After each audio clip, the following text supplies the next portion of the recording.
Chapter 44. The sun sank behind the mountains. After the citizens of Lauphah had finished presenting their gifts, Tesco and a troupe of play actors put on a dramatic retelling of Tesco's view of the events leading up to these festivities. All written by Tesco, of course. Then the knights put on a joust. All told, it was a day of raucous festivities and fun. Once it was over, Tesco helped everyone pack the gifts he had given to take them back to the city, and several people helped take down the structures they had set up. In the midst of the shuffle, Sevrin and Desimone mounted Tesco and slipped away. "I've never seen a sunset like this." Desimone leaned her head on Severin's shoulder. "Do you always view it thusly?" "On the back of a dragon, you mean?" Sevrin patted Tesco's scaly hide.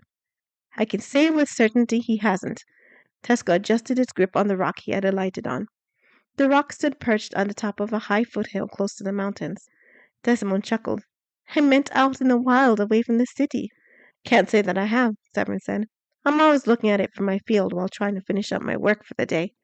"It's one of my favorite places to view the sunset," Tesco said. "I'm happy to share it with both of you." "Your Highness, there's something I want to give you." Sevrin reached into a pouch at his side and pulled out a thin silver necklace with a wide iridescent pendant on it. "It's a token of our engagement. I'm sorry it took so long." "Sevrin, it's beautiful." Desimone took it in her hands to examine it. Is that?" She brought the pendant close to her face. "Is this Tesco's scale?" "Half of it." Sevrin leaned back on Tesco. "It's what took so long. Henry had the hardest time cutting it, even with Tesco's direction. William found me the necklace while Bradley made a bezel for it. I have the other half." He held up his own necklace hanging around his neck. The other half of the scale hung from it. "Since you will be marrying Sevrin, Princess, I figure my vow to protect Sevrin will extend to you," Tesco said.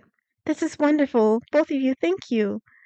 Desimone kissed Severin's cheek and patted Tesco's back. "All I get is a pat, huh?"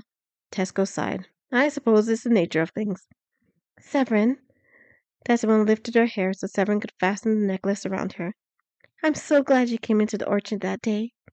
"I'm glad I got to meet you," Sevrin said.